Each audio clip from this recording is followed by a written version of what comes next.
Assalamu alaikum, hi, and welcome to day 9 of Islam, the Past, the Present, the Future series.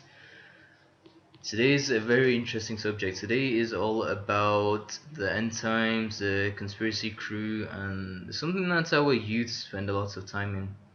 But it's contrary to what I have been focusing on in the last days. Essentially, it's contrary to the fundamental teachings whereby it's not wasting time, it's about being proactive and adding value.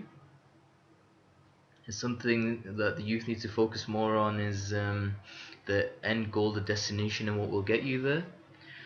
And it's something that I wanted to clarify and bring clarity to, so that people don't spend a lot of time focusing on. But before that, I wanted to share with you a verse from the chapter Surah Al-Ma'idah, which is chapter number 5 in the Quran. And basically, what it mentions is that some people will raise the issue. They will say that it's not fair. I mean, why did the Creator make us this way? And if He knew what was going to happen all along, and why would He punish us then if we didn't believe? Why is there so much confusion? And the Creator actually, so the rebuttal to that, the Creator mentions is that, and we have revealed to you, O Muhammad, the book in truth, confirming that which preceded it of the scripture and as a criterion over it. So judge between them by what Allah has revealed, and do not follow the inclinations away from what has come to you of truth. To each we prescribed a law and method. Okay, so the core fundamentals were the same, okay, with slight variations. Had Allah willed, He would have made you one nation, i.e. just one religion, okay, so just one core laws, and so there would have been no variation, would have been black and white, okay, would have been completely either black or white, or basically black and white, where you would have been able to distinguish, it would have been distinguishable. But He intended to test you in what He has given you, so race to all that is good, i.e. do the good actions. Do not get caught up in the confusion, okay? Focus on the good actions, focus on the core fundamentals. To Allah is your return altogether, and He will then inform you concerning that over which you used to defer. Okay, so there aren't in the core fundamentals there. If you've got the correct method, right? Here's the thing: if you've got the correct method, you will do the correct analysis. You'll end up with the correct results. You'll get the correct discussion, and you'll end up with the correct conclusions. Okay, and so the question is if it wasn't this way, the answer is, the reality is that it would have been boring if there was no variation. I mean, here's the thing: some people, I used to have more of a monotonous or monotone voice, and people would find it boring, when I used to speak, and some people might still do. But and so people don't like monotones. People don't like black and white. People didn't like black and white TVs. And that's why we got color TVs. And so your benchmark needs to be, and so the whole purpose of having variations and what people perceive as confusion is actually not the case. It's a benchmark to distinguish those that stick to the good actions and are sincere in their emotions. This isn't a game to punish you. And the narration which I quoted, which I've got the exact text for now, and I'm sharing it with you. That, and again, this I take is a Hadith al-Qudsi. So Allah the Most High says, "He who is hostile to a friend of mine, I declare war against. My slave approaches me with nothing more beloved to me than what I have made obligatory upon him, and my slave keeps drawing near to me with voluntary works until I love him. And when I love him, I am his hearing with which he hears, his sight with which he sees, his hand with which he seizes, and his foot with which he walks. And if he asks me, I will surely give to him, and if he seeks refuge in me, I will surely protect him. And so the Creator is there for you to connect to. And along your journey there will be trials and tests, like I mentioned. Okay, there will be trials and tests, like I mentioned, and you will hit hurdles and blocks which you will have to overcome. And this is the spiritual journey. I mean, you will encounter many things. So the purpose of today's talk is essentially to illustrate to the youth that, you know, the content that I will cover is to help and guide you on your spiritual journeys, right? I'm going to shed some light on these areas, okay? And the purpose is to basically show to you or illustrate to you that I can empathize with you guys, okay? I perhaps know more about these topics that you guys are delving in than even most Islamic scholarship knows, and even the people that you're getting this knowledge from, okay? And the Islamic scholarship that you feel as though they've failed, and because you can't relate to them. And so because you can't relate to the Islamic scholarship, you believe that you need to take things into your own hands. And when you believe you think that you need to take things into your own hands, you end up taking the wrong move, and you end up going down the route of bloodshed, which is not the correct approach, which I've justified. Okay? And so I want you guys to listen to me carefully today, because I have been there, I've seen it, I have done it, I've experienced it. Okay? So let me share a bit of background. Most people, everything happens for a reason in life, right? And most of the Muslim youth that are of my generation, they'll recall this documentary, The Arrivals and the End Times, and this thing and the next thing, right? And that was a subject matter that I had long left. I had in the university days, it really resonated with me at that point, because a lot of things I could relate with. People, after, like I mentioned, my spiritual awakening, and basically trying to fathom the reality, and differentiating the truth from the falsehood, and experiencing natural disposition through spending time in spiritual retreats. I was able to resonate with the message that was being conveyed in that documentary, what you want to call it, put together. But the thing was, overall, it was not empowering. Overall, it was more, I think, deflating and creating more fear, right? The energy of fear rather than empowerment. Well, that's how I felt. And so, and what I realized is, even the main scholar that was backing that, well, that they referenced, was Sheikh Imran Hussein. And the issue is this: when you give the youth so many problems without solutions, it leads to despondency. And that's why the Prophet mentioned, make things easy for them, do not repulse them. And so, if you want to be a wise scholar or wisdom, so true leadership, okay, even if you know something that is happening, right? So if the Creator's blessed you with some knowledge of the unseen, then true leadership dictates one thing. It dictates you either speak good or stay silent. What's the wisdom behind that? It does not deflate morale. When the companions would ask the Prophet about the last day and age, He would answer, he would not tell them. He would say, what have you prepared? I.e., what's your destination?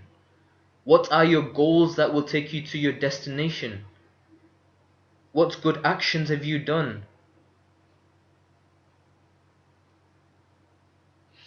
Anyhow, so after early days in university, when you're naive and all this, you become a product, and you start absorbing emotions of your environment and surroundings, and people's emotions and their fears rub off on you.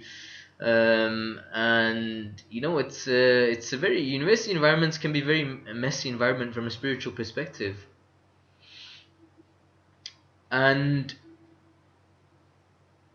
I was no different. So after getting exposed to this rivals thing, right, business, um, after getting away from that company and those people and it being much more of an independent thinker, um, I realized that the solutions do not lie in these things, and I realized that the solutions lie in coming up with positive solutions, because at the end of the day we're going to be rewarded according to our intentions. Whether you achieve them or not is not what Islam. So Islamic principle is that you get rewarded according to your intentions. And so what you need to do is come up with positive solutions no matter how bad things get. Hence the narration which I shared, which mentioned that if you hold on to my sunnah when things are degrading, when my nation is degrading, you'll get the reward of 100 martyrs.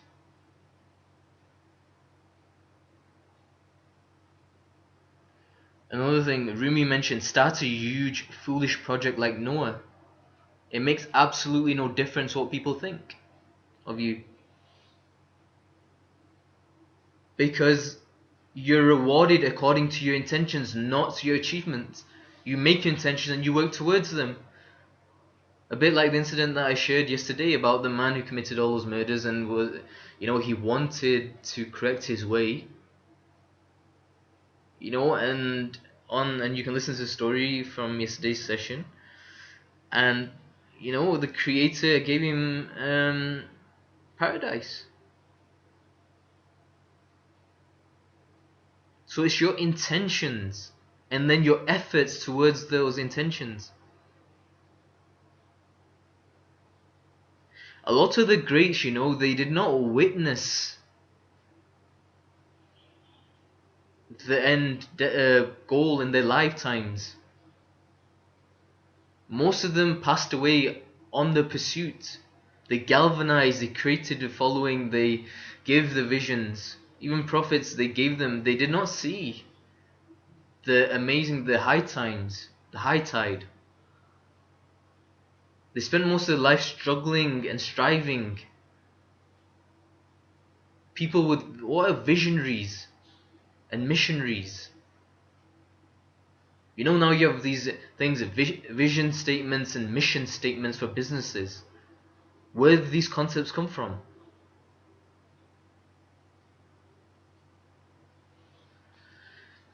Anyhow, so I detached from these conspiracy theories and all this sort of stuff, and I embarked on my own journey, and I had this vision of creating, focusing on renewable energy, and my PhD was on biofuel, so biodiesel, and the key thing was I realized that there was a time lapse, like the adoption of biofuel that was not as quick as I would have liked, especially in developing countries. And so I thought, you know what, I need to open some sort of side business income so I can focus on getting the income to so then I can free up my time to focus on my actual passion, which was this biofuel and renewable energy, being an asset adding value. And so I got this book, Never Work Again, by Erlen Bakke, who's my business coach for those that know in the Academy of Champions. He was my mentor for a while, and then through one of his sessions, I I got in touch with this guy called Mark Anastasi. Mark Anastasi is written. You see his book there. He's a New York Times bestseller, The Laptop Millionaire, right? And his story is also beautiful. He was a guy who was broke and drowned in debt. I think, he's this Greek Cypriot with some French connection there as well, and I can't remember his background, but amazing guy. And he offered this free seminars in London, so I bought this thing from him, this course, and with that came this free seminar in end of January 2016. And his story was that he had prayed. So he prayed. He said that if there's essentially a creator or God out there to the universe, he calls it, or and people tend to call it. He said that if you make me financially free, then I'll dedicate my life in helping other people, teaching methods to make money and become financially free.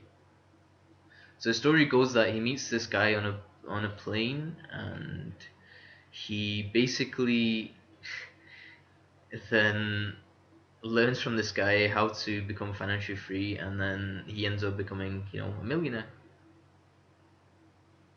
And thereby he dedicates his life now to helping other people escape the 9 to 5 and make money online.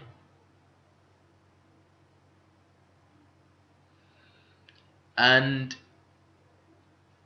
here's the thing for the Muslims that are listening. There's evidence in the Quran. So again, reference source Sheikh Bilal Asad of Lebanese background, from Lebanese Syrian background. He's based in Australia. He shared a story whereby, and he referenced the Quran. I haven't got the exact source, but he shares the story of the Quran where he says that even the du'as of the non-believers, non-Muslims are accepted. And the evidence that he gives is a story in the Quran where basically some men stranded in the sea, and they pray to Allah alone. So when you pray and you pray with monotheistic intentions to the Creator alone without shirk, then those prayers are answered. And then when those men came back onto the land, they started doing shirk again, and their prayers were not answered. So if a human being calls out to the Creator and the Creator alone without incorporating the creation as an intermediary, which is known as shirk, if you do not do shirk, then your prayers are answered. And so Mark Anastasi was is a case study of that also. He prayed out to the Creator and the Creator alone, that if you are out there, then help me become financially free so I can help others become financially free. A beautiful soul. But Mark unknowingly was one of the greatest tests to come in my life.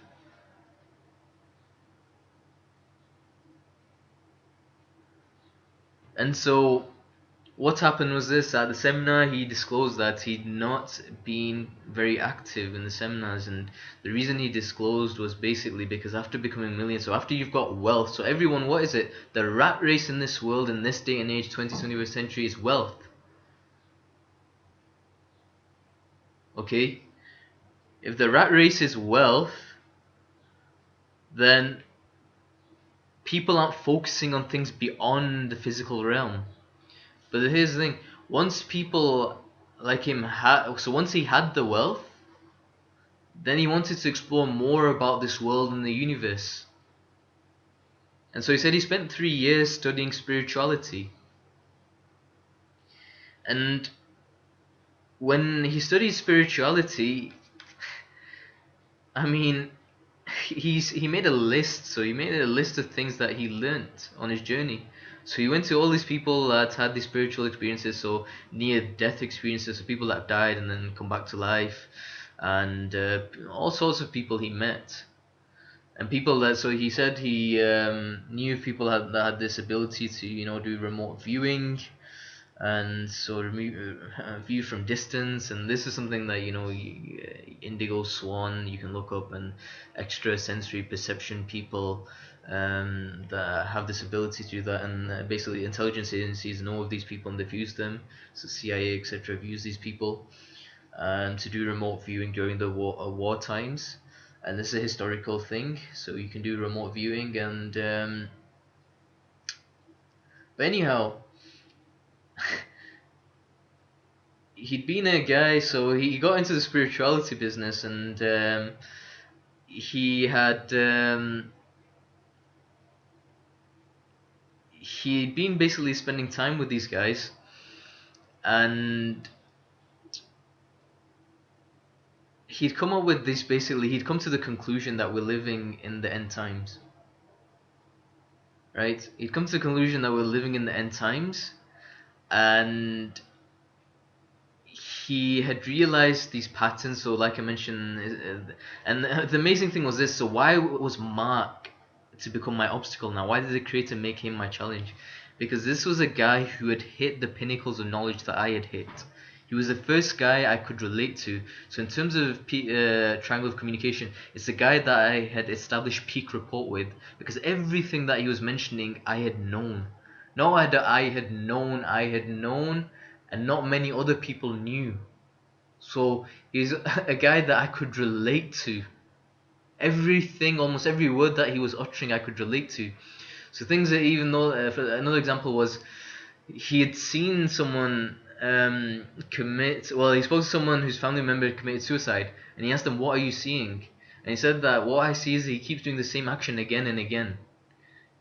Every spiritual thing that he had gathered, I had the narrations of the Prophet to back it. So all knowledge that has reached me from the Quran, from the Sunnah, and everything that I'd learnt was backing everything that he had studied from a secular perspective.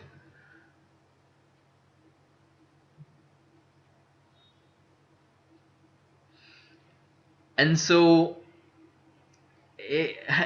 and one of my father's friends went to this event as well, who again, a learned man, he's an orthopedic surgeon as well, and he said it was as though Mark Anastasi was a mullah or a priest or an imam without the beard, minus the beard. As though he was giving a sermon without the beard. So he talks about energetic disimbalances between genders also. And so the amazing thing was I had met my match. But what happened? Towards the end of the session, he mentioned that by 2028, these people that have this ability to see the future are predicting that there's going to be an economic collapse. So these are the end times. There's going to be a global economic collapse, followed by World War III, followed by Islam rising. Islam rising was a repeated theme of what these guys were witnessing.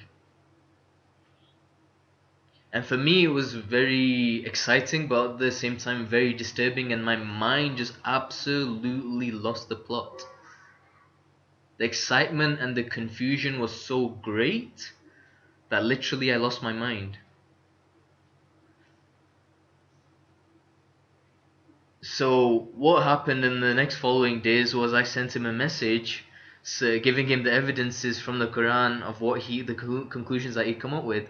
So the conclusion of manifestation from spiritual to physical realm, okay, that is actually something I read pretty much word for word what he mentioned. I had actually read in the Seerah. And that Seerah is something that I've shown you a picture of in a few days ago, the one by Amna Hajar, the one with the black cover.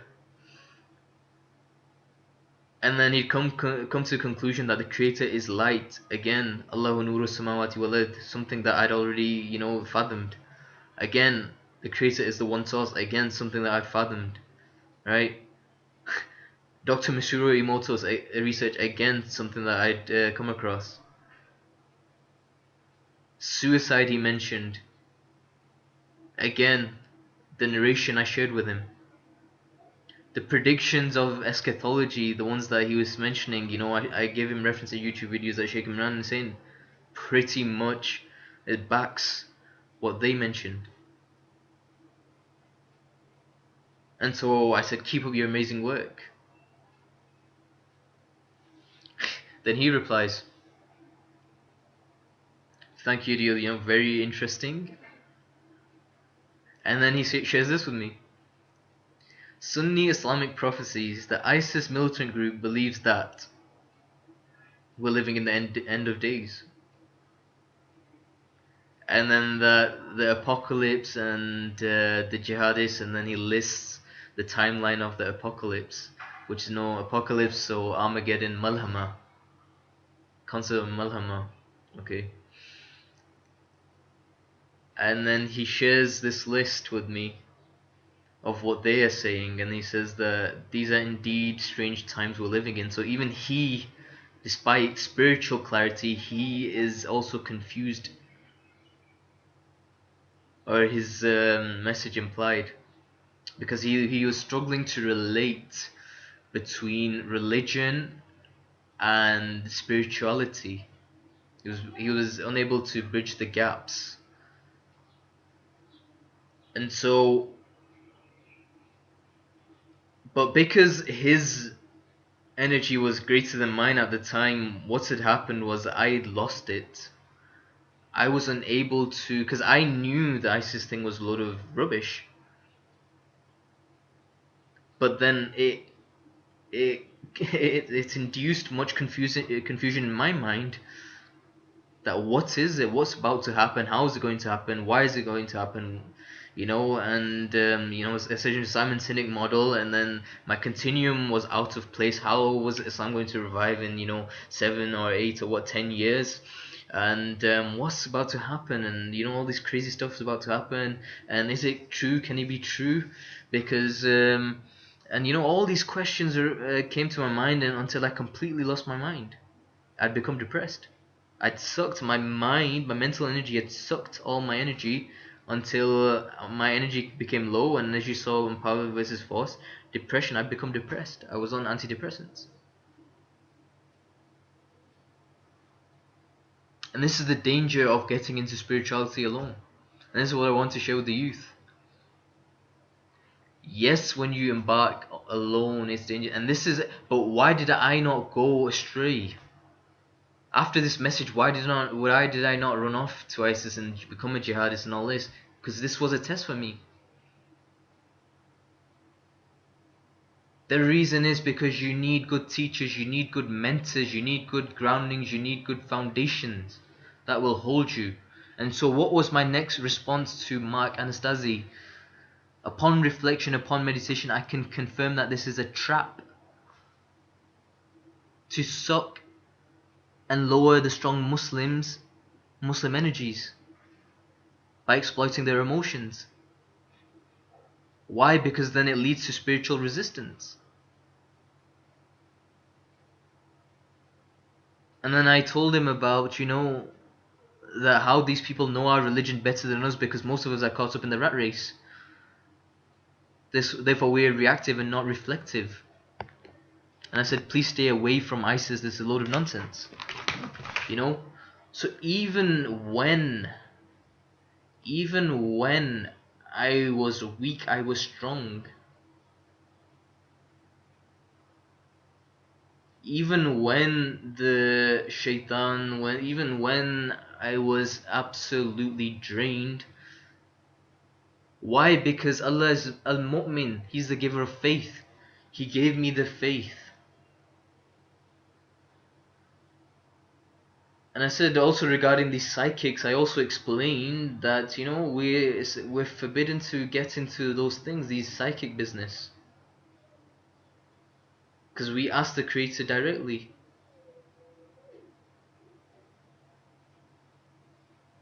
And I mentioned that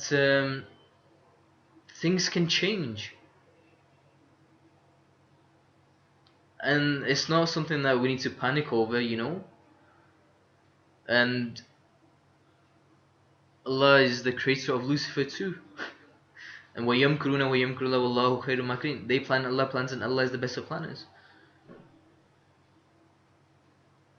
And I give him a few examples, but the point is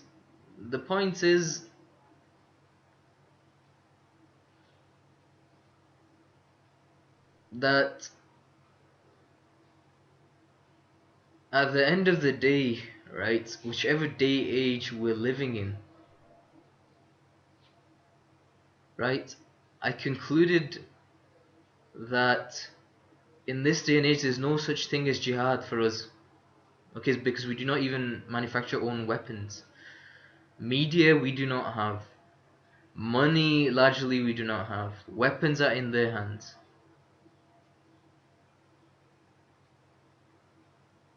But here's the thing, we do have one thing, and that is faith. Go back 2 days. Iman. Faith is your ultimate weapon. That's a believer and a mu'min's ultimate weapon. Faith. That things will get better, but not through bloodshed. And so, you know, there was a lot. So after that, basically, you know, I spent, after 2016, I was writing on my PhD thesis, and a lot was happening. And you know, I was depressed at the same time. I was also dedicating a lot of times to get some clarity on these issues, because although my faith was high, I was completely drained. You know, I was also depressed and despondent because, you know, some of the things that were mentioned, like, you know, here's the thing, things that I mentioned, you know, end times. You know, you get imagery like this. You get things like, you know, like there's going to be a nuclear war. You know, all these people are going to die, and you think to yourself, everyone's going to die. What's the point of even trying to bring about a change? You know, prophecy declares that we're living in the last ages. You know, you see this doom and gloom. You're like, okay, you know, if all these things actually going to vanish, why bother? You know, end times, final signs, Armageddon, nuclear bombs going off, destruction, chaos, even more confusion. So it begs the question. For me, it was like, why am I even writing my thesis? Why am I even bothering trying to, you know, with this thing about renewable energy and biodiesel, when it's not even going to work out this way according to these guys that are able to see the future? And you know what, in 10 years, what can I do in 10 years? Why should I bother, etc, etc, etc. You know, and this is probably something that the youth, and this is the limitation of Islamic eschatology that's being preached. As much as love and respect I have for Sheikh Imran Hussain, it induces despondency. The youth question, what's the point? The Prophet didn't do that. Rather, he was empowering, empowerment, inspiring. He gave them a vision of freedom, liberation, examples. When there was a case which Sheikh Zia Mahmood mentions, where he was hitting some rocks, stones, and sparks were flying. And he was mentioning to the Sahabas, you know, we're going to take the palaces of Madain. We're going to take such a such place. These are visions that he was getting. And he was transmitting those visions. And when he was transmitting those visions, the Sahabas were thinking, what? They could not believe it.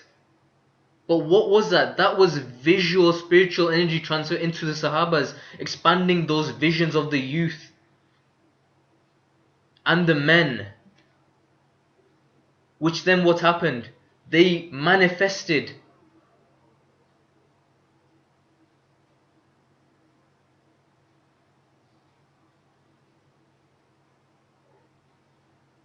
But if the Prophet could have wanted, or if Allah could have wanted, Allah could have given the Prophet these visions, and they could have focused on Malhama, and the last hour.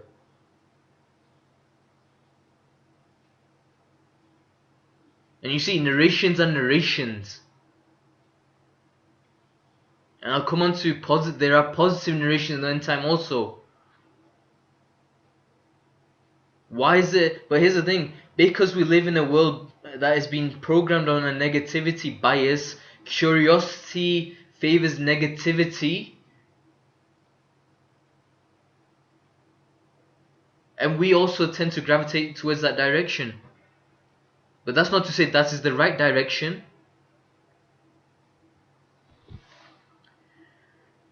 And so the conspiracy crew, so here's the thing, so then I started studying this subject matter in detail, so after ditching it for a number of years, I came back to it. So I started, because again, my curiosity, so for a guy who's doing a PhD, and for a guy who was, well, I was awarded these awards for, top researchers, so my mind loves to shoot down ambiguity. So I became even more curious. So I thought I'm going to shoot down this ambiguity and bring more clarity and get rid of this confusion and chaos, because this is killing me. This is eating me away. It's eating me alive. And so I started studying the subject matters into great depth.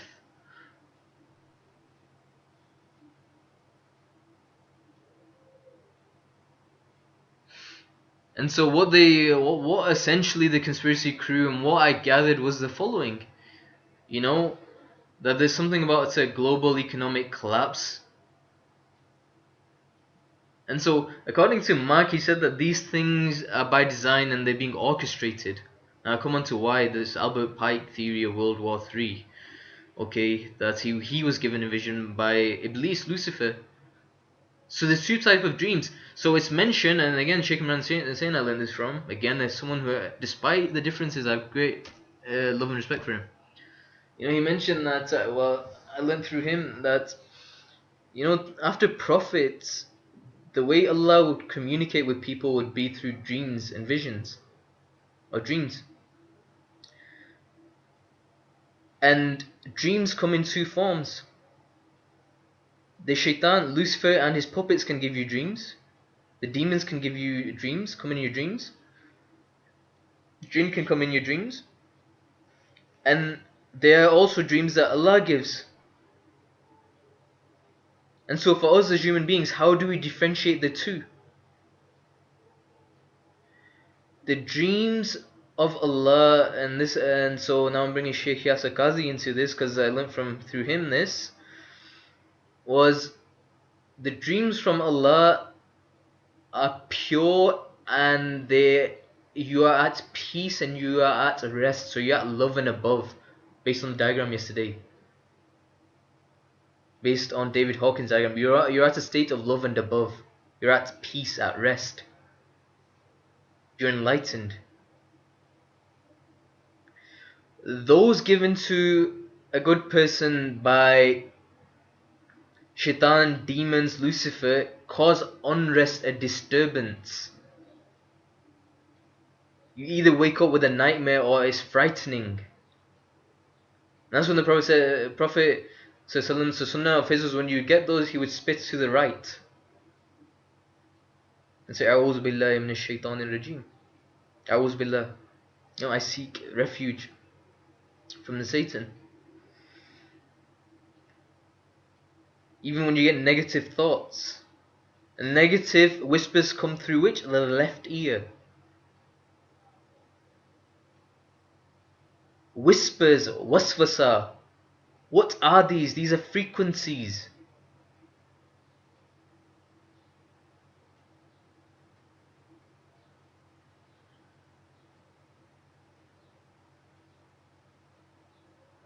So what Mark essentially mentioned was that this is by design. But here's the thing.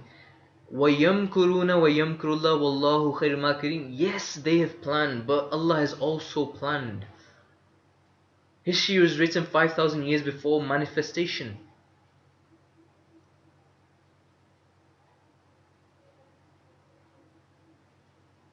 And truth will always defeat falsehood. That is also in the Quran. The Quran says then, you stand on the truth and you are patient. That is in Surah Al-Asr.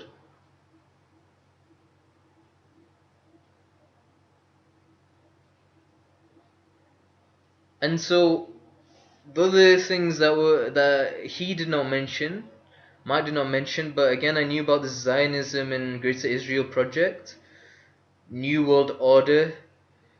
Albert Pike mentioned in Freemasonry, and then this thing about Illuminati and this Luciferian and occult, occultist movements and doctrine. Okay, these in essence are dark movements or dark agendas.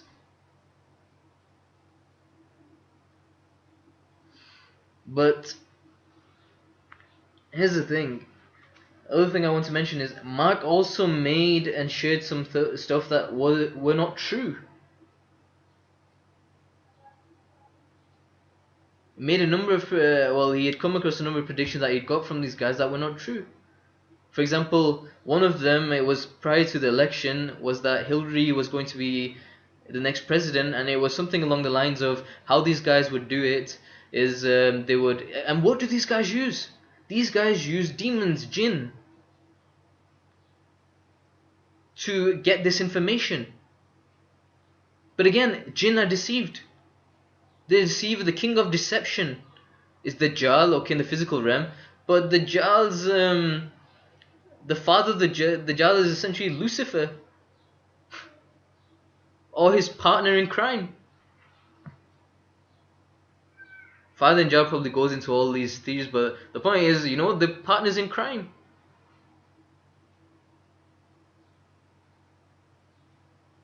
Lucifer's job, Iblis's job is also to deceive. That was his promise. I will confuse them. I'll make them go away.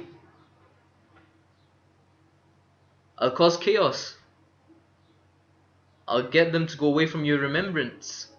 I'll take them away from natural disposition. Deceive them. So again, they're partners in crime. And they use the demons. They use the demonic realm. But here's the thing. The demonic realm, they're there to confuse. Cause more confusion and chaos. And so one of the things that he mentioned was something along the lines of the next president will be a woman and she will have some sort of French background. And so he then did his research and he came to the conclusion that it would be Hillary Clinton. And guess what? It wasn't. It was Donald Trump.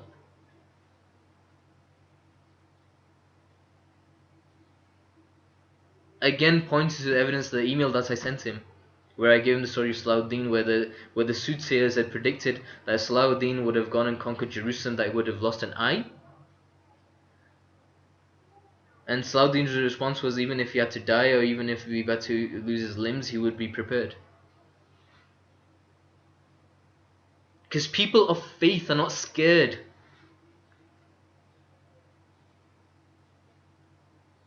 And they know the reality, they know the truth from the falsehood, they know the good from the evil.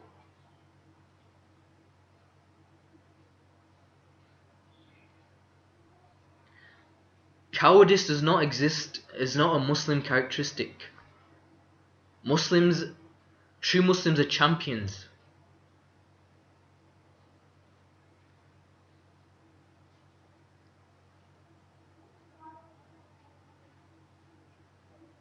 Right, and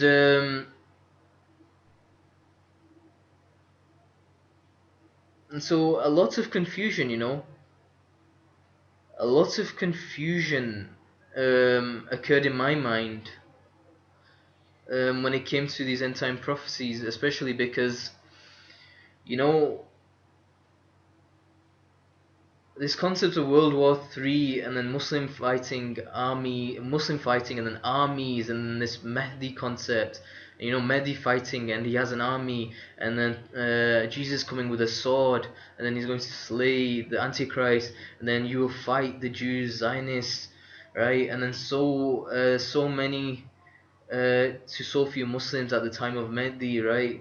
A lot of Muslims will disappear, and then sayings that I've heard from various places that basically jihad till the last day by the Prophet. Prophet mentioned that there'll be jihad till the last day, and then the decline of the West after World War III, then Islamic revival, and this is spoken by Anwar al-Awlaki and his followers, and he believes that there'll be an organic revival, and so therefore we need to set the scene, and took Islam, and so basically Islam will become like it began, so therefore the Salaf approach, therefore jihad must be a prerequisite, physical jihad must be a prerequisite. Okay? And again, that created so much confusion in my mind as about to what's unfold and whether it's going to unfold. I was getting so much mixed messages and so much knowledge that I had acquired, so much skills that I had, so much experience that I had, so much exposure that I had, so much talent that I had. It all became zilch.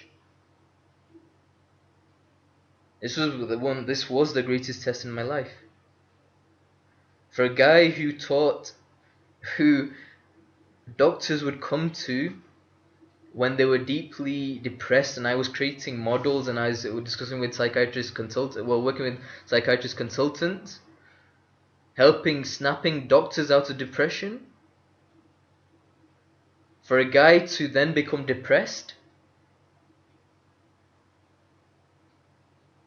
people were shocked. And so this was one of my greatest tests in life. Followed by what was to unfold in 2017, where I ended up, sectioned.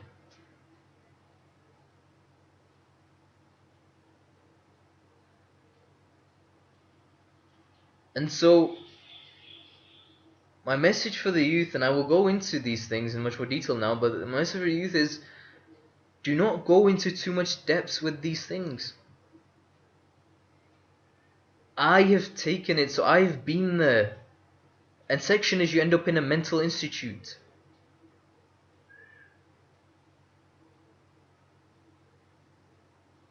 I have been there. I can relate to your pain.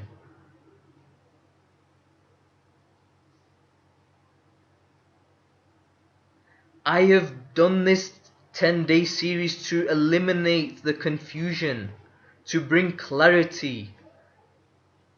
I have defined jihad for you. I've done it using correct methodologies that can be extrapolated historically. I've tried to bring in some science, but I've not brought in too much science, so it's not overwhelming for you. But it's something I will teach, and I do teach. But most of the science levels aren't up to that scratch yet. I've brought in philosophy, I've brought in spirituality.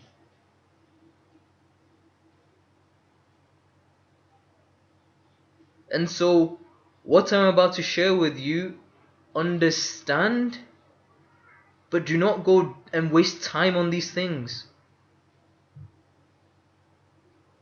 Acknowledge, but do not waste time.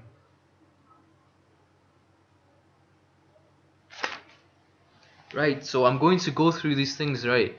So what was mentioned and so essentially you've got these cycles that happen, and I've forgotten which cycle he mentioned, but there's various like the K-wave, etc., and Larry Ellison and Martin Armstrong are your reference points if you want to study psychoanalysis. Amazing personalities. Larry Ellison, sorry, he's passed away. But Martin Armstrong still around.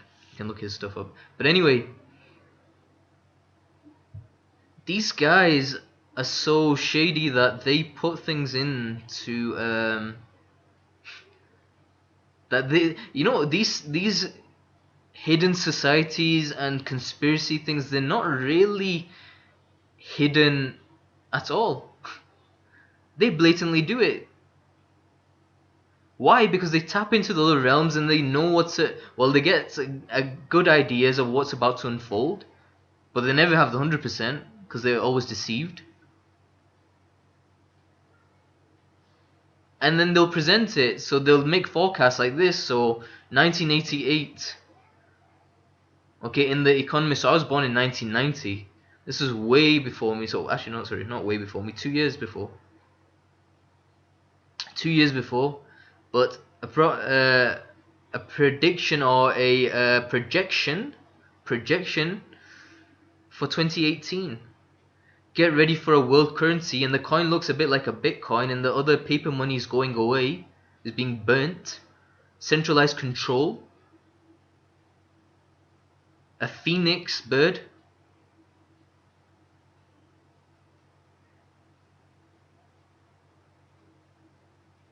Cryptocurrencies coming on forth, right? And I have my views on cryptocurrency, and my view is that cryptocurrency as a whole is not allowed, but it is allowed in circumstances, and you need to know why and how and what. This is projects that I'm working on. It's not something I'm going to mention or disclose in this series, but in general, no. But yes, if you know how to make it halal.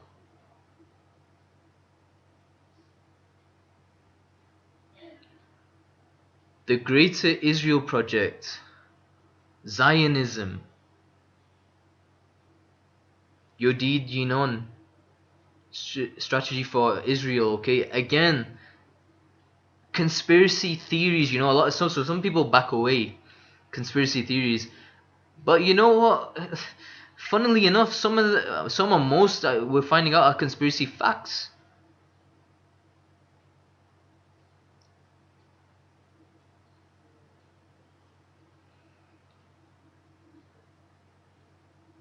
The Greater Israel Project, again, is documented. Academic papers. These aren't hidden things. These aren't really conspiracies. These were in public documents.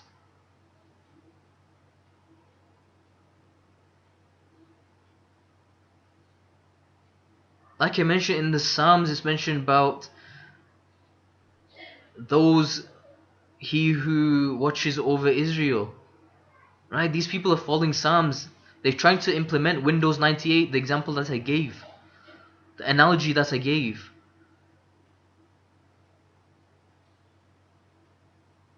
They're trying to do a system restore of Windows 98. When the day and age at this moment, as I am presenting this, is of Windows 10.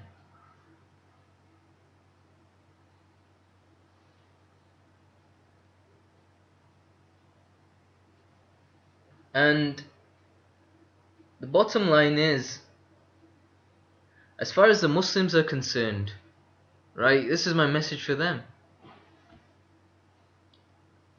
Allah is Rabbil Alameen, He's not Rabbil Muslimin. This is what I have reiterated time and time again.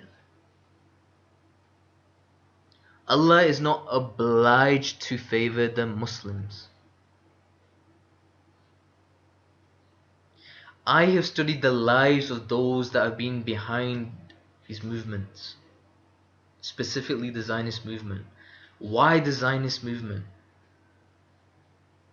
Because the Creator so decreed that I would end up in the same university, the same place as where essentially the champion of Israel spent his life, Chaim Weizmann, the University of Manchester.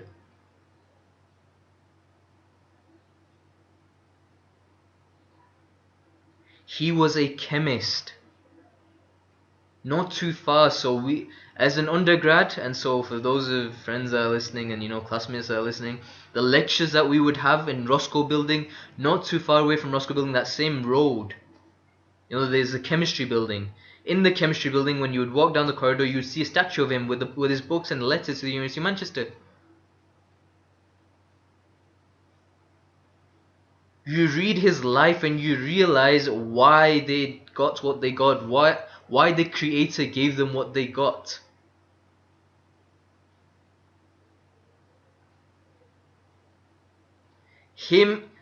According to what my study, according to my analysis, he by far was the most influential and the greatest champion of the 20th century, period.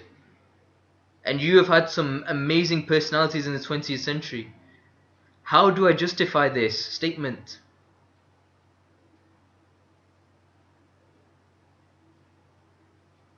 He's a guy who did not believe and compromise on his values, ethics, principles. He fought for what he believed in, despite his own people not believing in him.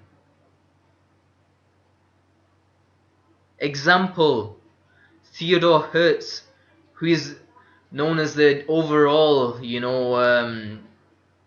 you can say father of the Zionist organization, okay? Chaim Weizmann was the first president of Israel. But if study his as far as autobiographies go, my favorites, Malcolm X's, okay, it's amazing. The rest of the people that I've tried, they've not even come close. The other one, Chaim Weizmann's, read it. You realize the stature of these men. Malcolm X, amazing. True champion.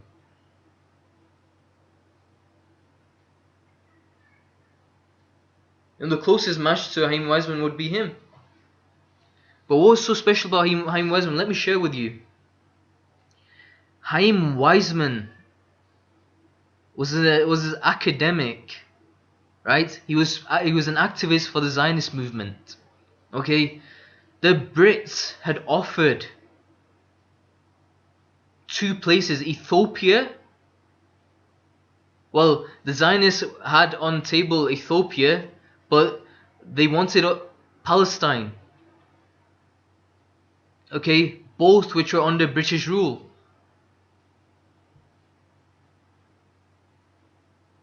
Chaim Weizmann wanted to stick by the fundamentals and stick by the principles, and he said we will go for Palestine. The rest of the group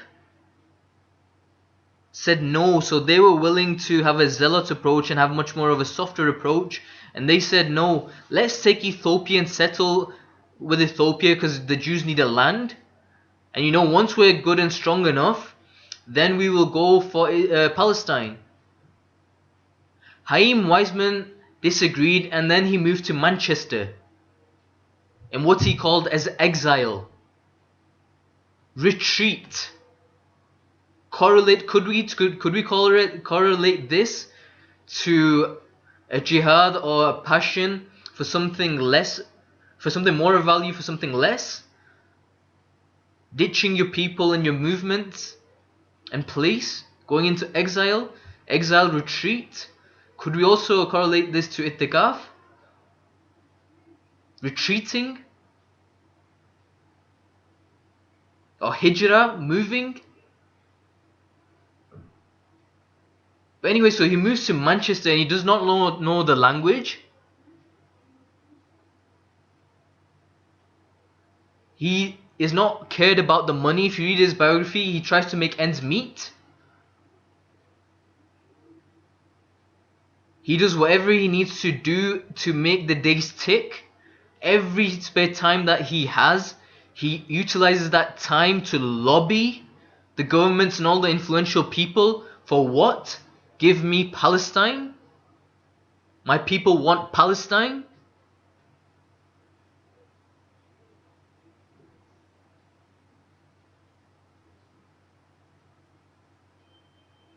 His own people he has differences with.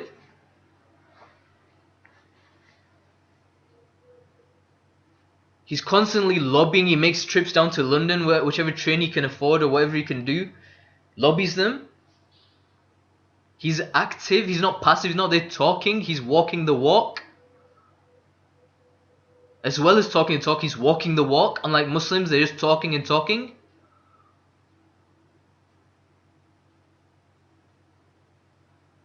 At the same time, he's earning his income, the halal means, by working. Not selling dope, he's teaching. He's sharing knowledge.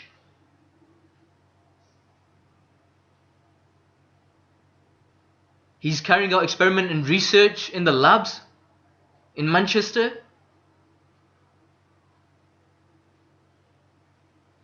He comes across this chemical known as acetone. As far as I recall, it was the acetone which he created through fermentation, through a bioorigin. He shows it to his boss. The boss says, "What is this? This probably will never be used. Go and throw it down the drain." He has this inclination, no, this could be valuable. And so he does not throw it. What does he do? He carries on with his way of life, his deen, and he's carrying on with dunya, this world as well. He's combining spirituality and the physical realm. He's doing what his inclinations tell him. He's following his heart.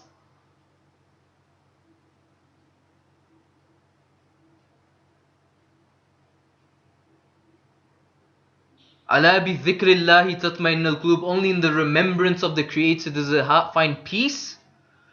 But who has created the hearts?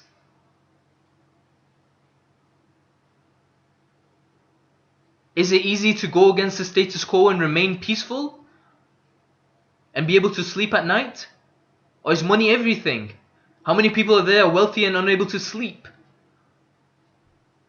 Is wealth the source of peace?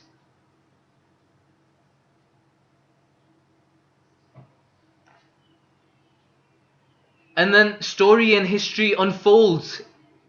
Time unravels. World war takes place. Economic collapses happen.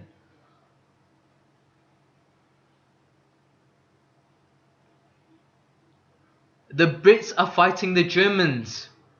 Guess what? They need a component for the ammunition which requires acetone. The process for that production was with the Germans. And it may be ammonia, if I'm not mistaken. And the process was with the Germans, but the Brits were fighting the Germans. And so what does Haim Weizmann do? He knows what to do. Cometh the man, cometh the hour. Fortune favors the brave.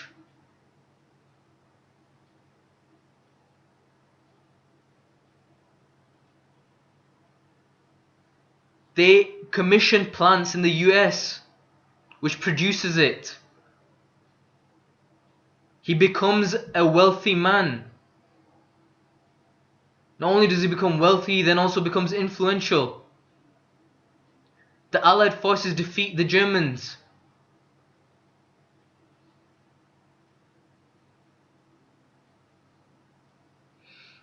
The Brits ask Haim Weizmann, who's helped them defeat the Germans, thanks to his intellect, not taking any shortcuts, not selling dope on the streets or selling guns,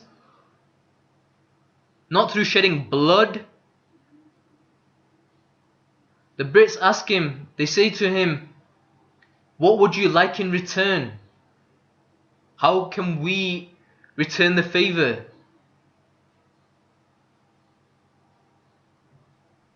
Does Haim Weizmann ask for OBE? MBE? Does he ask for name and fame? One of the things that's written is his greatest regret was not to be a professor, not to be given the title of a professor. Does he ask for professorship? Does he ask for chartership?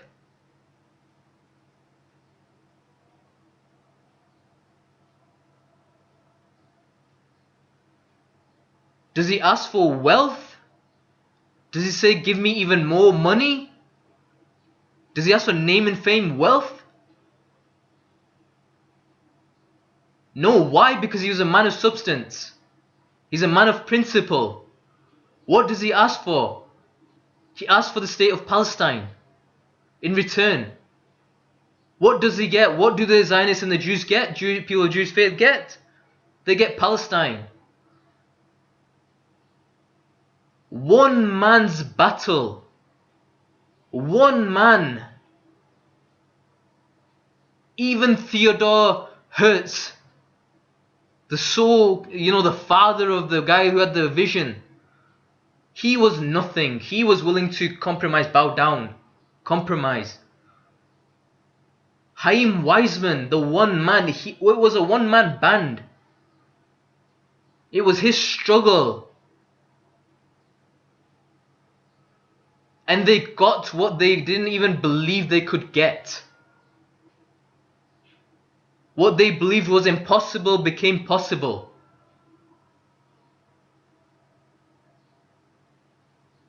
He's an example of a champion, a champion of change. Which Muslim in the 20th century and the 21st century has been like that? You all want... Again, did he ask for a Nobel Peace Prize? Did he ask to be a member of parliament? He became the president of Israel. What he sought, what he was seeking him.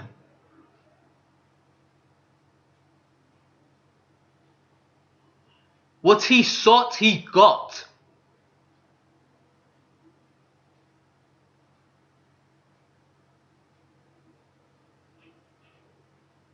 And so, we shouldn't have sour grapes. Which Muslim had such courage? Which Muslim illustrated such characteristics?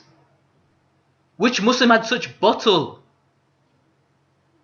We can go into conspiracy theories day and night, all day long, till the cows come home. But the proof is in the pudding. You guys desire titles, you're getting titles. You guys are desiring wealth, you're getting wealth. What you're seeking is seeking you. And so don't complain about the state of the ummah, about the state of this, the state of that.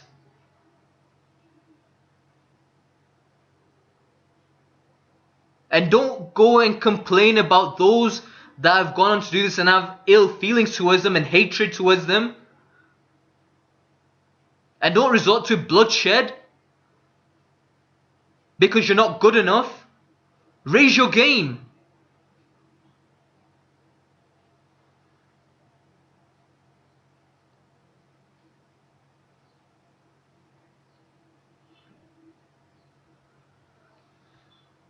So the other thing, Henry Kissinger, this thing, a movement about world order, new world order, okay? And this is the sort of people that we're dealing with. Amongst, in the 21st century, there were Muslim champions. Right, I've mentioned Malcolm X. Another, King Faisal. But people like King Faisal and Malcolm X, again, what they were seeking was seeking them. They were seeking Jannah. Although they got assassinated, guess what? They got what they wanted. For a Muslim, what are you seeking?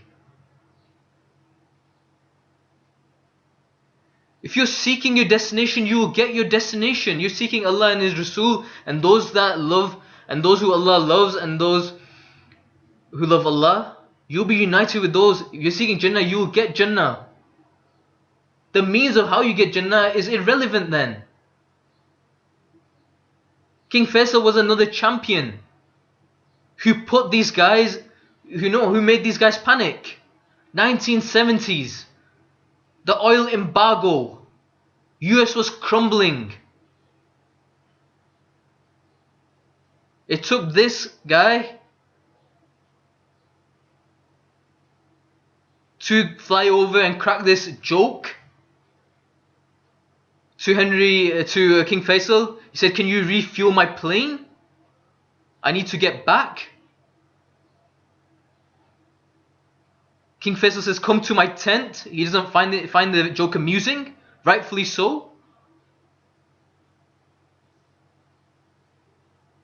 He says, "What's the worst you will do? You will bombard us Arabs." He says, "We'll go back to being people of the desert." And he says regarding the joke, he mentioned that why I'm not smiling. I do not find this funny because my brothers in Palestine aren't finding it funny, aren't laughing and smiling. What is emotional intelligence? Abdullah ibn Umar, I may have already shared the story, but I will share it again to give you the example of Islamic leadership, what we had, what we do not have, compared to leadership that we have currently.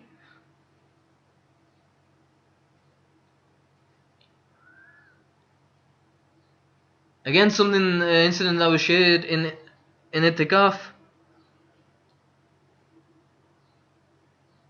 Abdullah ibn Umar, or it might have been Abdullah ibn Abdul Aziz, I can't remember, one of the two. When it would rain, they would smile. People would question, why do you smile when it rains? And he would reply, I smile when it rains.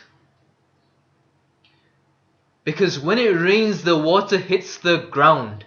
And when it hits the ground, it leaches through the soil. When it leaches through the soil, the creatures within the soil attain nourishment. When they attain nourishment, they get happy. And when they get happy, I get happy.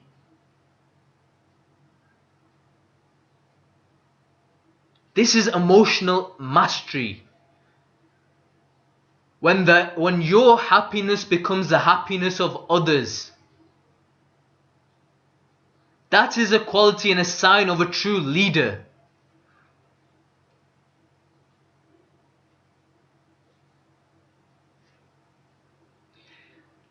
Then he used to get happy when a good leader of a different land was appointed, and a similar question would be posed. Why do you get happy when a leader of another land, a good leader of another land is appointed? And he would say, when a good leader of another land is appointed, the people get happy because he'll bring justice, he'll restore order. And because they will get happy, I get happy. So when your happiness becomes the happiness of others, that's when you have achieved emotional mastery. But look at the people who are in charge today. Military men are dumb, stupid animals to be used as pawns for foreign policy. Henry Kissinger, Nobel Peace Prize recipient. Is this what you're desiring, Muslims? Is this what you're desiring, non-Muslims? Are these your role models? Are you seeking these people to be like these people? Who controls the food supply controls the people. Governments. Govern means control. Ment means minds. Who controls the energy can control the whole continents. Why are they so obsessed with control? Why are they control freaks? Why do they not let the creator, why do they not exhibit faith? Why do they have fear? Why do they not have faith in the creator? Because he is in control. Or are they trying to control on the behalf of someone else? Who controls the money can control the world. Is this what they believe in? Control oil and you control nations. Control food and you control the people.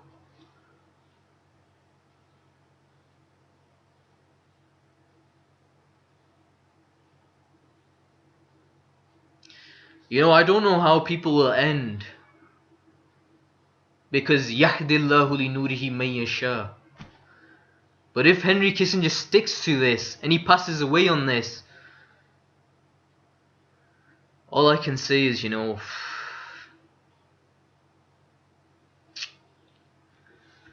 anyway, Illuminati and Freemasonry. Again, youth. Spending time and so much YouTube videos and so much this, so much that, and so much energy you're putting out to these people, they're not worth it. Work towards your Jannah.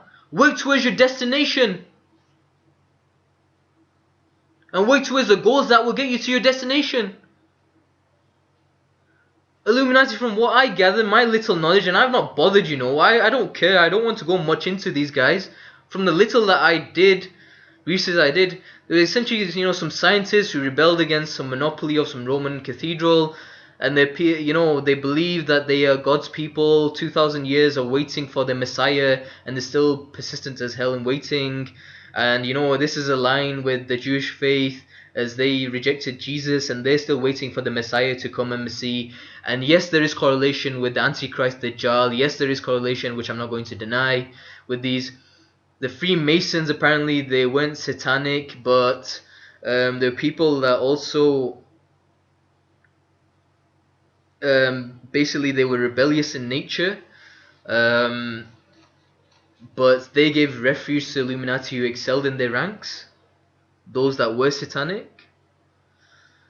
And so basically both of them then correlate or are linked or sister parties or groups essentially. So this is what happened from what I could gather, but frankly I couldn't care less. And so you get this then one seeing eye everywhere on the notes, and all this. So, and then I tried to work out what all this thing is about, this numbers and all that. And then it's 1776. I think it correlates with something founding. It must be either of these group societies that when they're founded, or when America must have been founded, and all this sort of stuff. And let me share another story with you. Pyramids and pyramid and all this sort of stuff, Harut Marut and Babylon and all this. When I was in Egypt, I went for a tour with my friend, and we were shown the pyramid with which he mentioned that the magic was revealed to. Okay, and he also mentioned the Book of the Dead. And me being me, out of curiosity, I said to him, show me the Book of the Dead. I want to know which book do they use to conduct all this magic and all this. Where does it all originate from? And so he took me to this bookstore and showed me this book, showed me the book, and I began to read it. So I said, okay, let's see what's in there. And what it blatantly is are verses or couplets and poetry of shirk. That's all it is. The more shirk you do, the more demons are unleashed to help. That's all it is. Nothing more. Muslims, you can derive the same thing, energy, from the Quran. Pure energy with angels. There are parallels in this universe. These guys are adopting the wrong means. You can do the right means. Lucifer, Iblis, knew how to get closer to God. He was the best of worshippers at the time. He knows the rules of the game better than his puppets that he has. These guys are being led astray. And so do not study these. Do not go into these. I'm telling you. I've been to places, I know the places, I've seen the things, I've studied the things. Much more than most Islamic scholarship out there. I know the truth from the falsehood. I know the good from the evil. I'm telling you to focus on the good. I've spent these last few days. I love to sit in the itikaf, in the spiritual retreat, in the masjid.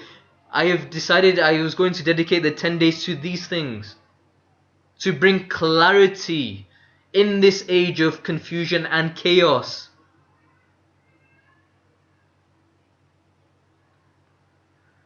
Again, another place I was where this was prevalent in, Oldham, Freemason lodges. You will see these. Again, you'll see these numbers written on them. Essentially, what I could fathom was this is when they were commissioned, I guess. But frankly, I do not care. Winston Churchill again. Someone who stayed at the same hotel I stayed in Egypt. Was someone who stood in the election in Oldham. Again, what was he? He was a Zionist also.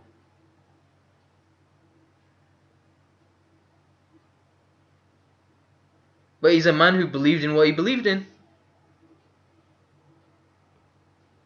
And I quote these people as well in the Academy of Champions.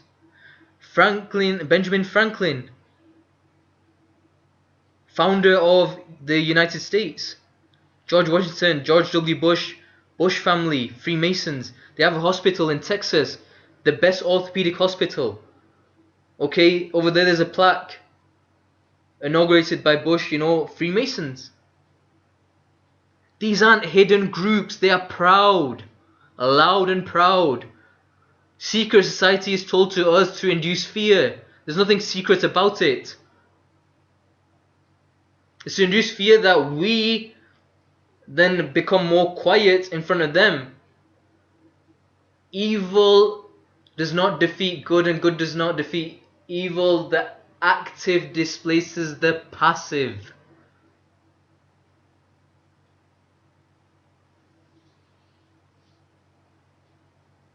These movements, these people that are involved in these, right? Like I mentioned, it's naivety. Muslims, you should be grateful that you have had it the pure way. Right? Even with these movements and all this, not everyone is evil. This is the funny thing. Some of them are just naive. This is why you can't have mass bloodshed.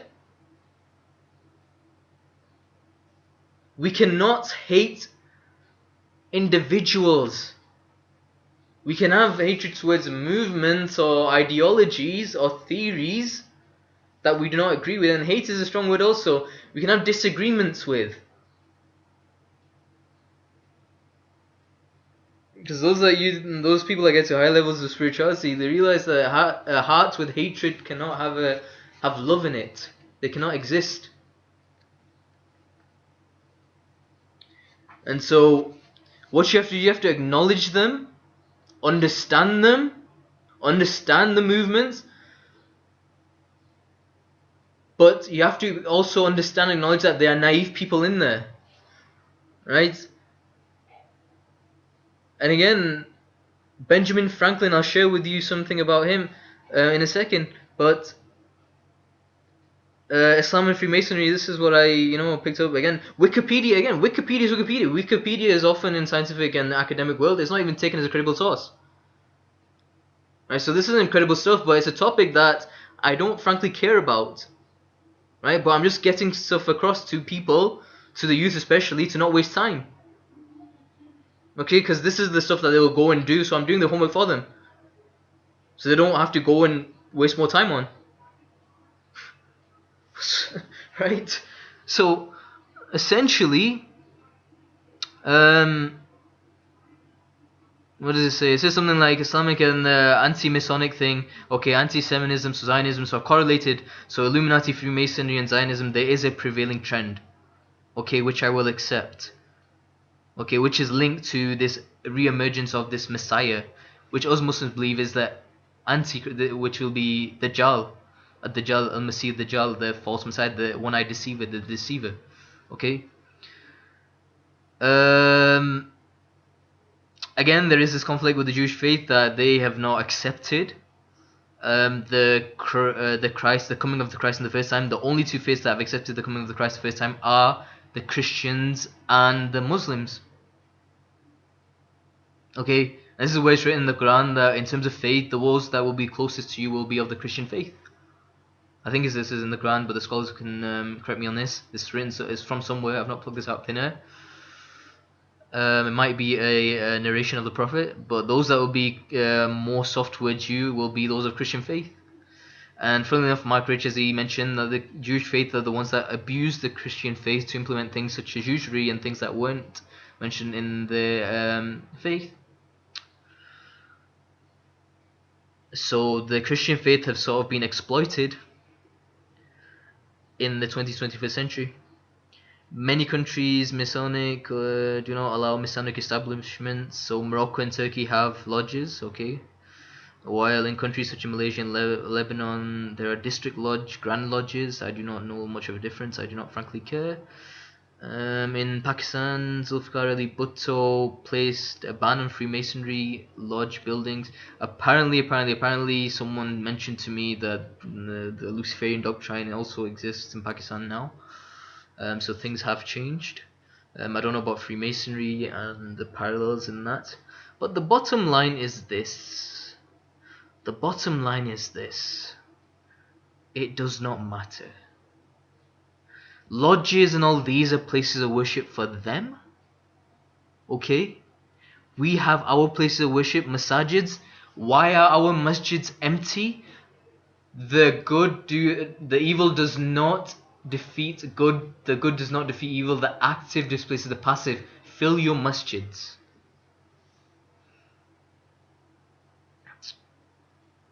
Okay, the other thing was, this is very interesting. This is something I have been looking into. Benjamin Franklin, and in his autobiography, he used to have this habit and routine. And funnily enough, it's known as the 13 virtues, right? So again, he was a Freemason. But the point is this: and at the age of 20, he worked out the Sunnah of Allah, and you can say the Sunnah of the Rasul. He worked it out. Look at the 13 principles, and you tell me which one of those are on the Sunnah. Pretty much all of them. And so, are you going to say that what he was doing is haram and therefore we can't do it now? Is also Freemasonry is haram. He was a Freemason. What he practices was haram, therefore we can't do it. Or maybe we can take a step back and take a macro analysis perspective, and we can say that Lucifer knows the good and bad. You know, these guys get enticed in, and when they go up their ranks, that's when they get used and abused or deceived. I think the latter is more accurate. Because here's the thing, look at temperance. Eat not to dullness, drink not to elevation. Moderation in eating. Look at the Muslims. Look at Umar Talanu, where a man came out with his belly hanging out, and he said, "What is this?" And the man pointed and he said, "This is the barakah of Allah, this is the blessing of Allah." And Umar Talanu replied, "No, this is the azab of Allah, this is the punishment of Allah." Look at how many Malanas, look at how many Islamic scholars have bellies hanging out. The Sunnah of the Prophet and the Sahabas, you know, the Prophet would have stones tied to his stomach. They were lean. Look at what this is: temperance. Silence. Again, I mentioned this, you know, from the narration. Speak good or stay silent. Let your things have their place, right? So keep order. So be organized. Resolution. Make no expense but to do good for others. Okay, so waste nothing. Be resourceful. Sunnah. Industrious, so lose no time. Again, don't waste time, cut off all unnecessary actions. Sincerity. Use no hurtful deceit. Think innocently. 70 benefits of the doubt. Umar Talanu mentioned this. Okay, I've mentioned this in the previous days. Wrong none by doing injuries or omitting the benefits that are your duty. Okay, doing justice. Again, yesterday, the Islamic way, middle way, justice. Moderation, no extremes, middle way. Again, image, yesterday. Cleanliness. Wudu, what is it? Cleanliness. Istinja, the washing your parts when after relieving yourself. Ghusl, the bath, the shower. What is it? Tranquility, not to be disturbed, right? Trifles or accidents common or unavoidable, right? Doing muraqabah, mutalaba, so there's the spiritual terms, you know, reflection, contemplation, not being disturbed, being mindful, being present, chastity, only making out when necessary, okay, with it for a purpose. And this is a massive topic that I will be taking up in the Academy of Champions. Relationships. Okay? We've become more animalistic. Humility. Imitate Jesus and Socrates. Again, the academics that I have a go at. Knowledge only comes to those who are humble. Knowledge is taken away from those who are arrogant. Again, he was a Freemason.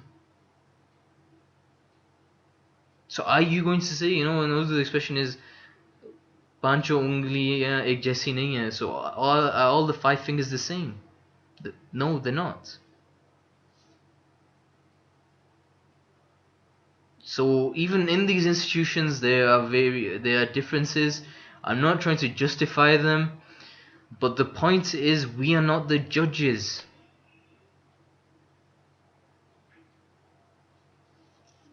Leave it to the judger. Let's focus on what we are meant to do. As I share the story of Abraham when he came to destroy the Kaaba, and the Prophet's granddad's response: focus on you, focus on yourself, focus on restoring justice in the manners that we're taught. Push things to the boundary, and I'm an advocate for that, for justice, but not to the boundaries where it goes to bloodshed. Okay, and again, then you want all this symbology, you know, all this symbology and symbols, and, you know, 33 degrees of Freemasonry, Scottish Rite, it's like the highest degree you can reach, and then you get all this stuff, and so you'll get the Luciferian emblems and all this sort of stuff, right? And then the legends of Masonry, you see the most of them from US, the founders of US, George Washington, Benjamin Franklin are there, you know, it's all listed in this graphic of how you go up the ladder and then you reach the ladder, you know. And this was the thing. So the king of these guys, so the top of the top, they're what can you say? I'm looking for a big enough personality, but basically the creme de la creme of Freemasonry was this guy called Albert Pike. Right? They say he was the most evil and sinister man of you know, the time. He was a polymath, an absolute intellectual, absolute guy. So in terms of blessing, he was one of the most blessed guys. A bit like Iblis, right? Iblis was given, you know, he was one of the best worshippers. He was given immense, you know, he was blessed immensely. But here's the thing: if you do not get the equation right, blessing, responsibility, accountability. Responsibility for what? To serve creation, to enjoin what is good and to forbid what is evil, and you just seek knowledge, you will also go astray. Knowledge is a bless, but it's also a cursing. Sorry, it's also a curse. It's a blessing, but also a curse. No, like I mentioned, there's this thing about, and actually, so people might be wondering, and this might be confusing for them, because I mentioned that the Prophet also mentioned from Sheikh Abdullah that knowledge, those that seek knowledge, the roads of paradise will be made easy for them. Okay, and so this is the thing: it'll be made easy for them, but it does not guarantee you, because if knowledge, you do not have other core characteristics such as humility. You do not have the concern for humanity, or your foundations haven't been laid. You do not have the right teachers, the mentors. You do not have guidance from Allah first and foremost. You do not have guidance of people that are aligned with the Creator. You will also go astray. And so this guy, Albert Pike, you know, he got this thing, some vision, and this is the famous letter that Mark Anastasia shared with us that made us all go a bit, you know, made me lose my mind. Was the fact that this is a letter he wrote. So this was a Freemasonry of the Scottish Rite, 33rd degree, so the highest rank Freemason. He wrote to an Italian politician, Giuseppe Mazzini, and it was dated in August 15, 1871. You know, and it's a letter that's been featured heavily in the book Satan, the Prince of this World, by a former naval officer, William Guy Carr. And what it mentions is that these world wars that we had and were pre-planned, right? So this is where Mark Anastasi's notion that the world that we're living is this is being all played out by design. Even our politicians, our leaders, everything's being done by design. And so what he said was that the first world war must be brought about in order to permit the Illuminati to overthrow the power of the Tsar and Russia, and of making the country a fortress of atheistic communism. The divergence caused by the censure, basically agents of the Illuminati between the British and the Germanic empires, will be used to foment this war. So, i.e., the world wars were by design. Okay. At the end of the war, communism will be built and used in order to destroy the other governments and in order to weaken the religions. Okay. Because here's the thing. Bloodshed in religions does not exist. Saladin and Richard the Lionheart and all this, crusades. The concept of crusade is not even an Islamic concept. It's not even a Christian concept. Neither is a Judaic concept. Neither is an Abrahamic concept.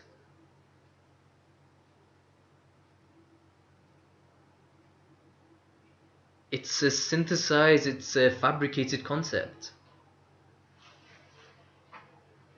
Again, evidence for there is no bloodshed in religions, in spirituality. And so the second thing was he mentioned that but it is written that the Second World War must be fomented by taking advantage of differences between the fascists and the political Zionists. This war must be brought about so that Nazism is destroyed and that the political Zionisms be strong enough to institute a sovereign state of Israel in Palestine. During the Second World War, international communism must become strong enough in order to balance Christendom, which would be then restrained and held in check until the time when we would need it for the final social catalysm, right? Yes, and now here's the thing. 2 world wars have happened, and apparently this is the 3 world war theory, right? And so this 3rd world war, and which is Malama, Armageddon, and Apocalypse, and whatever they said, right, must be fomented by taking advantage of the differences caused by the censures of the Illuminati. Again, these agents between the Illuminati, between the political Zionists and the leaders of the Islamic world, right? Again, what did you see? Donald Trump tying billion-dollar agreements of weapons with who? Mohammed bin Salman, right? Muslim world being sold ammunitions, right, for oil, petrodollar deal, right? The war must be conducted in such a way that Islam and the political Zionism mutually destroy each other. Meanwhile, the other nations, once more divided on this issue, will be constrained to fight to the point of complete physical, moral, spiritual, and economical exhaustion. We shall unleash the nihilists and the atheists, and we shall provoke a formidable social I don't even know how to pronounce the word, cataclysm, which in all its horror will show clearly to the nations the effect of absolute atheism, origins of savagery, and of the most bloody turmoil.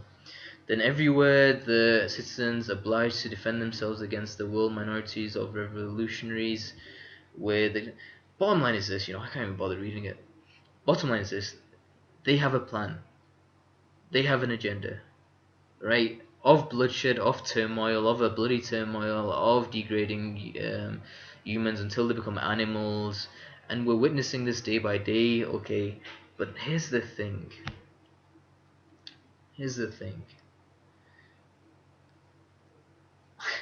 Even people in these organizations, right? So what is our response? They have their agenda. What is our response? Our response is using faith over fear. They will induce fear. All these things are frightening. In their nature, they're frightening. Why? It's Lucifer's job to induce fear, right? In the time of the Dajjal, when he comes in the physical realm, it will be fear-based. But the point is, a Muslim is a person of faith, right? So you need to exhibit faith. I know people, so I know a witch that was part of these Illuminati, who got taken out. So it's not like all these guys are all stuck there, right? I know personally, I gave dawah, so I invited to Islam a guy who was being used with demonic possessions, and I told him some stories about the Sahabas, and it melted his heart to the point he said, "This is what I've been seeking all my life. Tell me more about Islam. I want to come onto Islam." And they said to him that, you know what, if you go astray or if you ditch us, we will do X, Y, and Z. I said to him, there's only one way out, and that one way out is La ilaha illallah Muhammadur Rasulullah. You come onto that and I'll see how they stop you. And they can't stop you. They stop you on that. What are you? You're a Malcolm X or a King Faisal. A Malcolm X and King Faisal is what? A martyr. A martyr is never dead. Cannot be killed, is still alive. Allah says, do not call them dead. They are not dead, they are still alive. Because they stood for the truth, they died on the truth, they are still alive. The truth cannot be killed.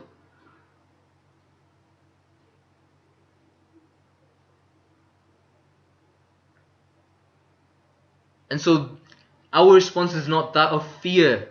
Ours is of faith. And the Markan says, he also mentioned like they're going to divide up the map. Okay, then they'll have these different unions, like Union of, I don't know, United States of South America, Union of African Republic, and something like this, And what does this date to? This dates quite back as well. So these plans are old plans, right? These are a bit dated plans.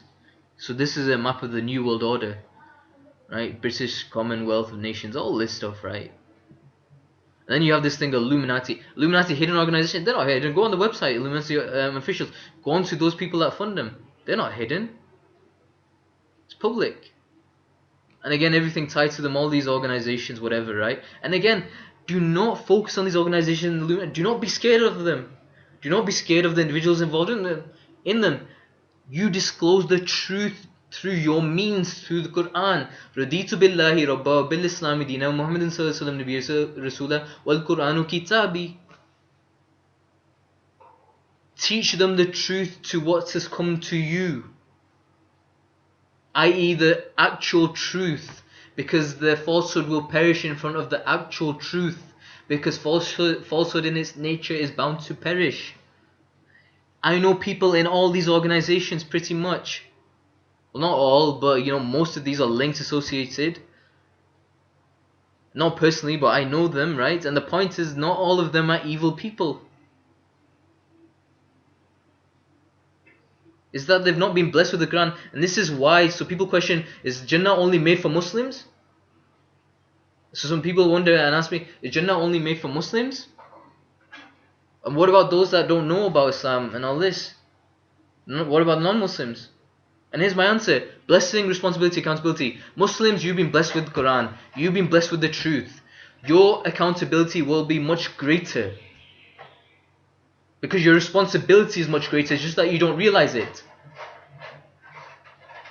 Those that the message has not been received with as much clarity, okay, their accountability won't be as great because their responsibility isn't as great.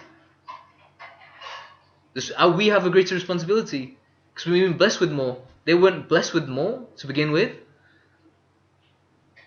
so therefore they didn't have as much responsibility, and therefore they won't have as much accountability. And the bottom line is, Allah knows best, and the bottom line is, whoever He wants to forgive throughout His mercy, and I've given examples in previous days, He will. Who are we to decide? يَهْدِي لَهُ لِنُورِهِ مَن يَشَاءُ. And things can change even till the last breath. Our job is to be the change we wish to see, help people become the change, the positive change, bring them into the night. What is Illuminati? The actual Illuminati are the Muslims, the illuminated ones. Noor, what is Noor? Allahu Nuru Samawati wal Ard. Noor, what is light? How is light? How is the positive light? How is light coming into this realm? through the Quran. The actual energy is coming through the Quran. Rumi, what was he? He was the enlightened, the illuminated one. This is just false Illuminati. This is just false, this is deception. Look at the golden ages. We were the illuminated ones. We were the enlightened ones. Muslims, what happened? What are you doing? Where are you going? Why have you fallen for this? What is Illuminati? They get all the highest energies, get them together and use them for their agenda. To create and deceive. What do? You join them, they will make you, they will give you name, fame, they will give you money. Everything but apart from Islamic values and principles. They will not restore justice. Do any of these organizations focus on justice? No, it's highly capitalistic. And then just to make things, dilute things even more and create more confusion, gender equality is thrown into the equation. Coupled with capitalism and wealth. What is the end result? Chaos and confusion. Away from natural disposition and justice. And then you'll see this also, so you'll see this pyramid. Financial elites and all this, but guess what? The financial elites say money is a bad thing, evil thing, and the religious and your imams and all this that don't even understand what's going on, they don't even understand society. You know, they all tell you that money is the root cause of all evil, this thing, the next thing. They don't even understand the phenomenons, or the overall phenomena, and the various phenomenons that are within them. Money is not the root cause of it. Money is just a tool. These guys will tell you money is so the financial elite will tell you money is the root cause of evil because they want you to remain poor.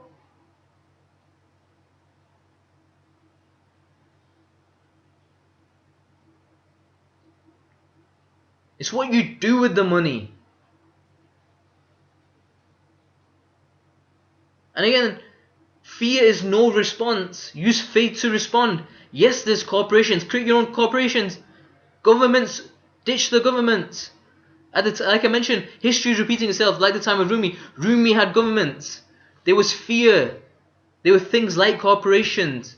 There were monopolies. What's happened? They all faded away. There were banks, industries, governments. They all faded away. They disappeared. You know, they say don't talk about sex, religion and politics. Those subjects also, what did it end up as? It ended up as spirituality. It ended up as leadership. It ended up as relationships. People turned to spiritualism when they realized the truth. When they realized that they were being taken for a ride. Just like those of the 20th and 21st century have and are being taken for a ride. And you will be you'll be taken for a ride until like they mentioned, they want to release or this or whatever it is, essentially the Dajjal once manifests in the physical realm. And again, more puppets. So then you have all the Luciferian doctrines, Carlo Leve, and Satanist daughter to keep the faith alive. And then you have this guy, Aleister Crowley, this from Cambridge, magician. Then Jack Parsons with the rockets, who met this guy called Benjamin ad-Dajjal. All these guys into occults, science. What is science? And therefore, I think a few days I mentioned if I was to tell you this was magic, you wouldn't even believe me. Maybe I said it as a joke, or maybe I'm actually saying this as what is alchemy? What is all this? A few years ago, if you said to someone, I'm going to speak on the phone, even if you said this in 1990 when I was born, I was at a wedding and someone actually mentioned this. He said that a friend of his said to him that if I was to call, there's this thing coming out, yeah? This is a guy from Birmingham, so I might try Birmingham accent, I might not. But he said, if there's this thing coming out, yeah? And Gasme, so basically he's taking that you'll be able to do this thing where you press a few buttons on your phone and someone on the other side of the world will be able to see you. And he said, nah, bro. He said, no. He said, what are you talking about? You're off it, man. You're off it. And guess what happens? MSN Messenger comes. You're able to chat. And then guess what happens for you later? You get Skype. And then guess what happened? You get WhatsApp.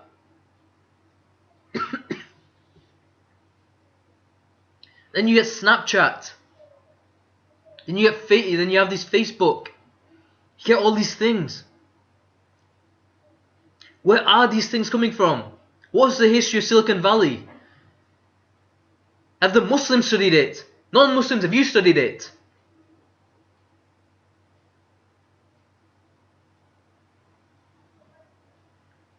What are these things?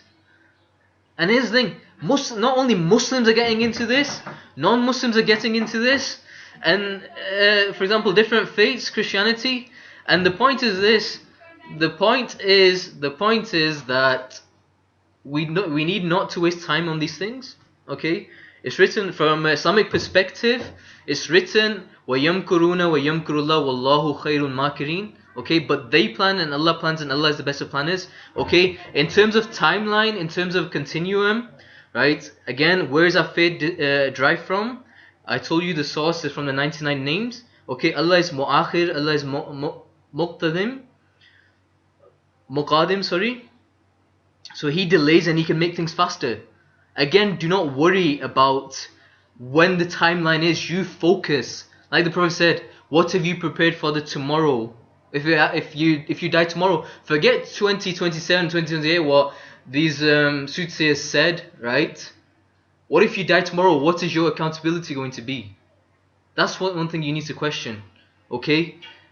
It could happen next year, it could happen 2030, it could happen 2030, it could happen 2050, it could happen in 2100, it could happen in 1100. But the point is, if you die tomorrow, what is your accountability? You know, even amongst the Sahabas, you had people curious. People that are really energized, made enthusiastic through essentially fear-mongering. Okay, end time is a very, very curious subject, and this I'll go into much more detail tomorrow, but I'll give you positive solutions tomorrow. And the bottom line is, in terms of interfaith eschatology, interfaiths need to sit together and try to work out the jigsaw pieces of the puzzle to get clarity and give clarity to the youth. Not be going around and giving these images that I gave at the start, the end time prophecies and the visuals that you give the youth. Get them to focus on the good. Try to get clarity, but it's not everyone's cup of tea. So those of you that don't want to get involved in this area, I strongly recommend you don't get involved. It's not for people that are of weak faith. So people like Sheikh Imran Hussain, who I consider to be very wise and have a really high degree of faith, right? And there's students that have that. You need high level of spirituality to go into the subject matter, right? It's not for the weak. Those that can go, those that can't, don't. Focus on doing good action. I've given you the fundamentals. Focus on the early areas. Tomorrow I'll focus on the positive solution going forward. Okay, because the bottom line is this: it is on a consensus from the Abrahamic religions, right? From Abrahamic religion perspective, that these are the end times. There's no denying, whether you're from the Jewish faith or the Christian faith or Islamic faith. It is at a consensus. These are the end times. Okay, but how close to the end, we do not know. No one knows. It is ambiguous. No one knows. Okay. And so what we need to do is focus on what we do know rather than what we don't know. And so this is where interfaith eschatology comes in, and this is what needs to be promoted. And this was a very heavy day and heavy subject, but it had to be because of how much have I suffered, and I don't want other people to suffer, because it's one of the teachings of Prophet Muhammad. And as far as the Dajjal goes as well, this is one thing I just need to quickly add on, is that we as Muslims, we know the solution. Surah Al-Kahf. Right, first and last verses, period. Learn them, period. Nothing more, nothing less. You don't need to sit around there in your beds, shaking and trembling with fear. Right? Anything else that I've quickly missed? Again, quickly to reiterate, because humans can change, because all hearts and guidance from Allah, all these involved in these societies pray for them, right? That Allah gives them guidance, okay? Because they can change. I know they can change. Right? Therefore, but the key thing is to change others, you need to change yourself. Therefore, work on yourself first, okay? Let them do what they do. Okay, these people have existed for centuries. That's the other thing. These people have existed for centuries. Soothsayers and all these guys, magicians, were there at the time of the Prophet. The Prophet didn't command them, let's go kill every magician. Okay, neither Moses. We did not see this taught from the prophets. Go around killing magicians. You do what. Let them do what they do. You do what you do. You know what you need to do to protect yourself. Okay. Again, for the Muslims, the four codes Ayatul Kursi. Okay, and Iza Ja. But read the Quran. Connect with the Quran. But there is, so no bloodshed. Again, no bloodshed. Okay. Um. And again, Allah will protect. Allah will protect whom He loves. Okay. So connect yourself to the Sunnah. Connect yourself through the book. Connect yourself through the scriptures. Because the bottom line is, although Lucifer and the Dajjal make a lethal team, it's no match for those who hold on to the Sunnah and the Book of Allah, because who Allah protects, right, and no one can unprotect. Who Allah guides, no one can unguide. Okay, those who Allah protects, everything from the angels and creation protects him. Okay, and then and that's it. I mean, you don't need to worry. And tomorrow. I'll go into positive solutions, and tomorrow, the last session, I'm really excited because this series is coming to an end. And I hope you find this positive, and I hope you find this useful. And please do not waste time on these issues. Focus on being an asset and adding value and obtaining